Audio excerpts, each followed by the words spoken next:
Hey guys, Drifter here. Today I've got a video for you about the new transgendered bathroom policies. It is going to be a big, complicated video, and we're talking about a lot of important subjects ranging from federal policy, state law, cultural issues, and I'm going to be telling you the story of my very own sexual assault in a public bathroom. Not a fun time, but it's an important video and an important topic. So important that I actually decided to put my face on it. Why did I do that instead of a regular commentary? That's because I am a Texas resident, and Texas is at the very forefront of this battle. I am a tax-paying registered voter, so I'd like to maybe put my face on it, and maybe somebody here in Texas that makes policies will listen to me. I don't exactly know, but this issue is going to cost my state between $5 and $10 billion of federal funding for public schools.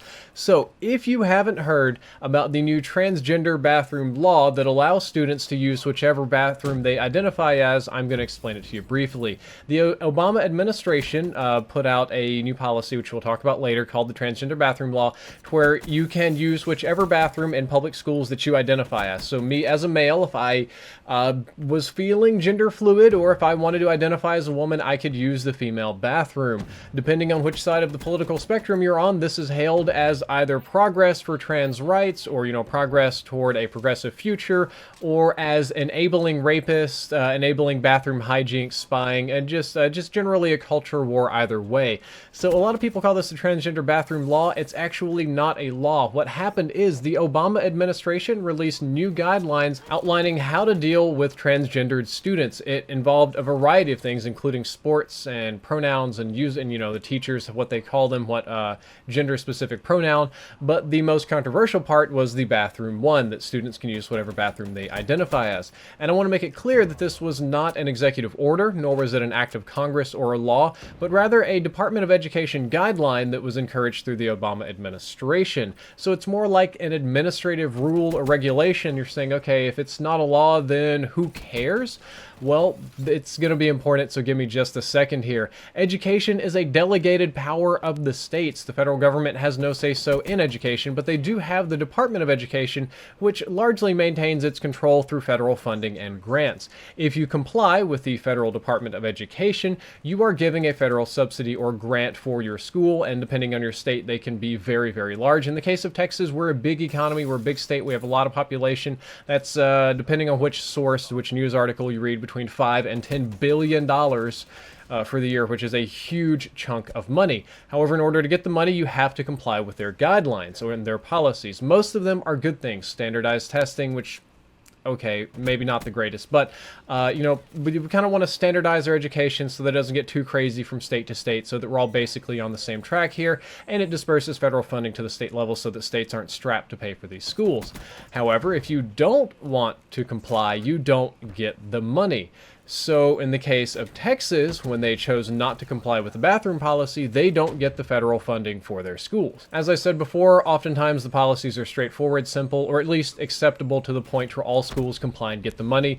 And they've done this for a very long time. They get their federal funding year after year after year, and eventually they kind of become dependent on the federal funding. They plan on it. That funding is a part of the school budget because they know they're going to get it year after year after year.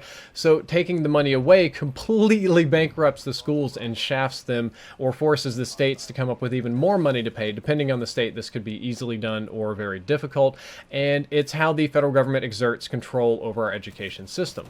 In case you're curious, this isn't the only system that works this way. The highway system is that way too. That's why every state has the legal drinking age at 21 instead of 18. If you want to get to Google and look up this federal funding control, you'll find a ton of examples.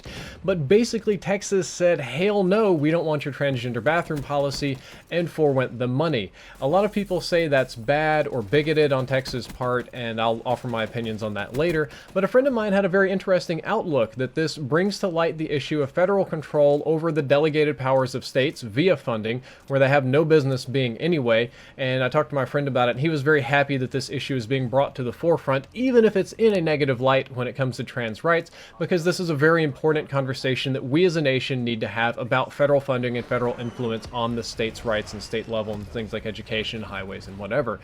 So that's the technical policy part of it, which I thought many of you would find interesting. Now it's time for me to offer you my opinion about the bathroom policy.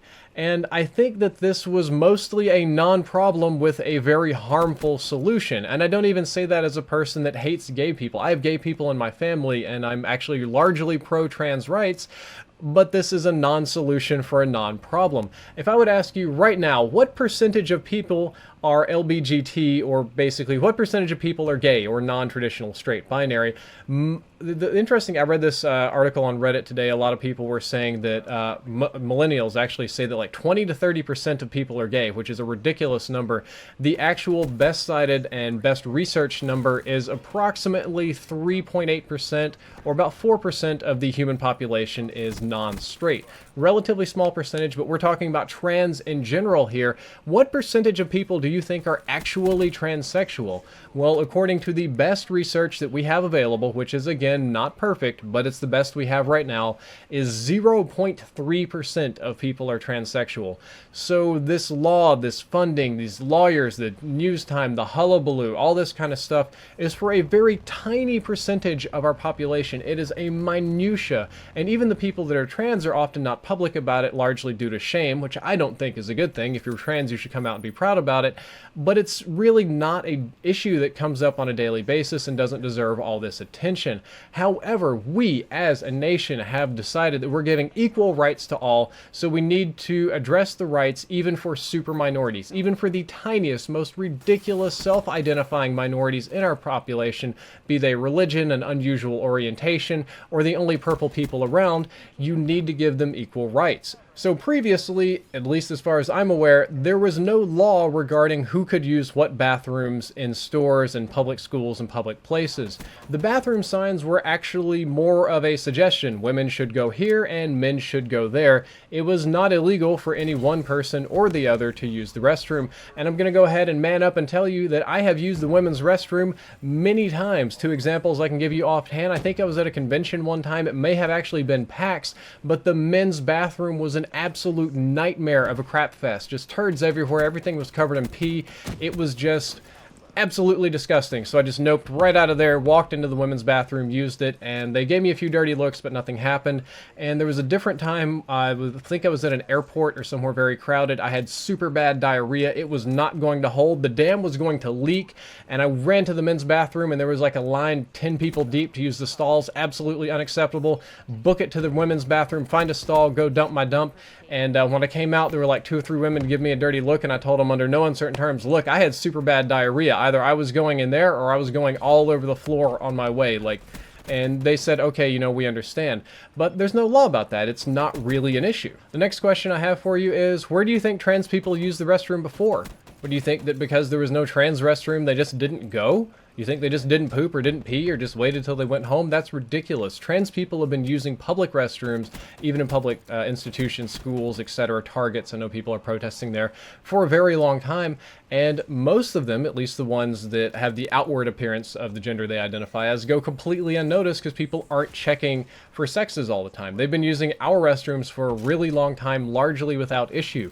Now, here is the primary issue. Most people that are opposed to this sort of policy are afraid of sexual assaults in bathrooms. The idea is that men, in particular, because we are stereotyped as rape monsters, will attack young girls when they go to the public restroom. That's the big fear, is that teenage girls, 12, 13, 14 kids, whatever, lonely women will go to a restroom and some guy will come in a wig and bad makeup and just be like, ha ha ha, I identify as a woman, and nobody will challenge them, and they'll go in there and rape all the girls and get away with it. I think that's pretty ludicrous because that didn't really happen much before. Of course, yes, there are sexual assaults in public bathrooms. I'm about to tell you my very personal story about one, but it's a rare incidence, an uncommon one. It's not something that happens every day. Sexual assaults in public bathrooms was not something that was previously on the forefront of our discussion, or even something that many of us would even think about on a given day. So why now? And that's just because of the stereotyping. Now, I did get sexually assaulted in a public bathroom. Slightly embarrassing story, mostly because of my reaction to it, but I was coming back from a DLC event from Call of Duty, and I got off the airplane and I needed to use the bathroom. And this was right by like the TSA security exit. Kind of a strange place how they have security posted at the exits to the airports as well, but it makes sense, you know, come in and out. But anyway, I was just sitting there peeing. I had my ding dong out in my hand. I had my cell phone out. You know, I just got off the plane, so I'm just going through there and I'm reading, oh yeah, tweet this, and I'm not paying attention.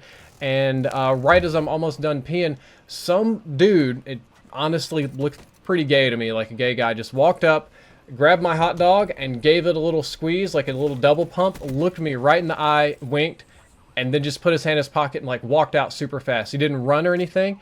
And you would think this is where you go crazy. This is where you go Macho Man Randy Savage and beat everybody to death. But honest to God, it caught me so unprepared. So I never thought this could actually happen.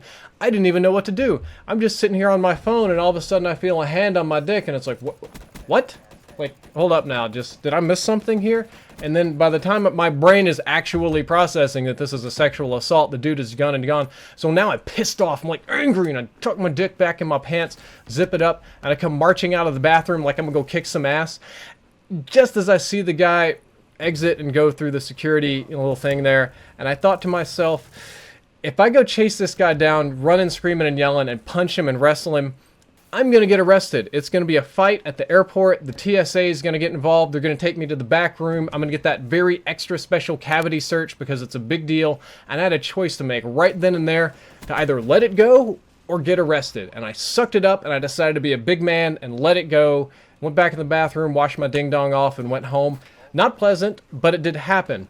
Now, even though this did happen to me, and it was not a pleasant thing to have happen, and it's not a, not a story that I tell that I'm really proud about, but an important one, I can still step back and admit that sexual assaults in bathrooms are not common. They don't happen all the time. It's not an everyday thing that people get raped in bathrooms or even felt up and groped. As a matter of fact, it's exceedingly rare. So even though I have a very negative personal experience with this, I'm not going to go on a crusade against it because I can still realize that it's a non-problem. Next up, if we do pass a law requiring that you use a bathroom of your birth sex or your actual biological sex, my question then is, do we need a bathroom police? Do we need a bathroom scanner? Do we need a sex scanner? Do we need random bathroom inspections to make sure that people are complying to this law? It seems crazy that police could come in the bathroom and be like, sir, I need to verify that you have a penis. Ma'am, I need to make sure you have a vagina. Today's vagina inspection day. Come on, that's ridiculous. Nobody wants to do that. Also, what about the people that are already getting harassed for being mistaken as trans? Effeminate men, or gay or lesbian men and women, or butch women have been mistaken as trans and harassed in the bathrooms already because of this issue being brought to the forefront of the public. I think the best legal solution to this issue, I've got a cultural one coming next, is to just make unisex bathrooms standard in that we have these standard male and female bathrooms and then a third unisex one. You have the male, the female, and that little unisex one in the middle.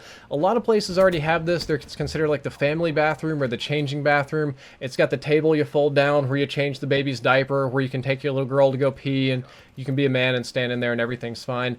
That's basically what we need, but we can also make it the general unisex bathroom to where if you're trans and you don't feel safe in any of the other bathrooms, you should feel perfectly safe and accepted there. And I think that is just the best way to go. And honestly, we don't really need a bathroom law because people should just be able to poop and pee wherever they want, and we should all be adults about it. And of course, if we're going to do this, if the federal government wants our bathrooms to be non-segregated or trans-friendly, maybe they should pony up the money and pay for it. And in the case of Texas, if they want to take away the $10 billion to get some of that money back, maybe they should pay to renovate all of the schools' bathrooms. I think that would be a brilliant solution. But an even better solution than a legal one is just a cultural solution. The most important part of this is for you to grow up and quit caring about other people's private parts. We're human beings. We're naughty. We think dirty things all the time, at least I do. And I know that we're curious and occasionally hateful animals too, so we do think about private parts. But part of growing up and maturing and becoming an adult is to do that less often, or for that to be a less important thing in your life. So I do think it's very important that you don't think about people's private parts. Just sort of let it go, like the song. And even in a religious framework, and I am a religious man myself, I come from a religious background, I understand this very well, that homosexuality is almost universally not accepted in every single Christian sect, not in Islam and some different parts of Buddhism. Religion and homosexuality or trans issues don't go together like peanut butter and jelly. They don't. They're never going to accept you. They're never going to be happy that you're trans. Like, you're never going to have a trans church. That's fine.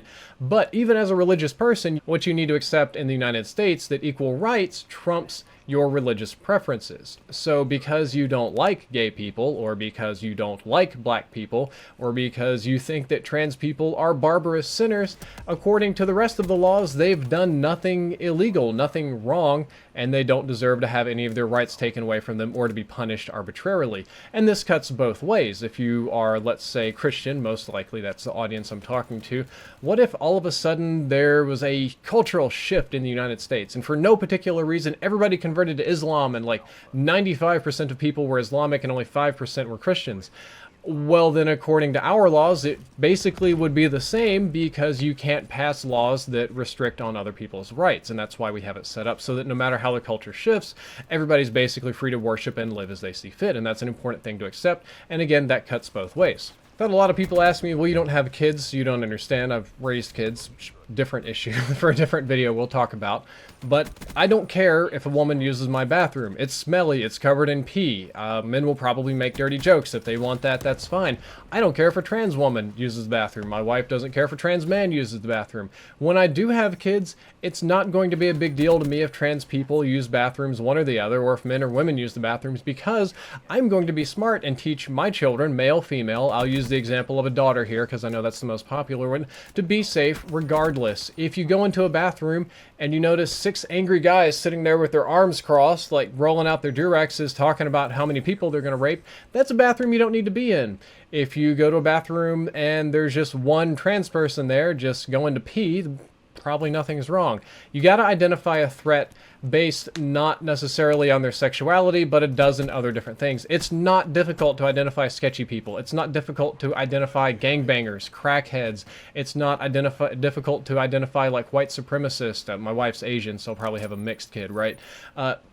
Basic safety is not that complicated. And it's not hard to teach a kid how to be safe in a bathroom, and that's really all that we need to do. And when I do have kids, if I do have kids, I'm just going to teach them to be safe in bathrooms. It's easy, and it doesn't really matter how many trans people are or aren't in there. Guys, that is all for this video. I went a little bit overboard today, but I hope you enjoyed it. I hope you learned something useful, and if you did, don't forget to like, favorite, and subscribe. Drifter out.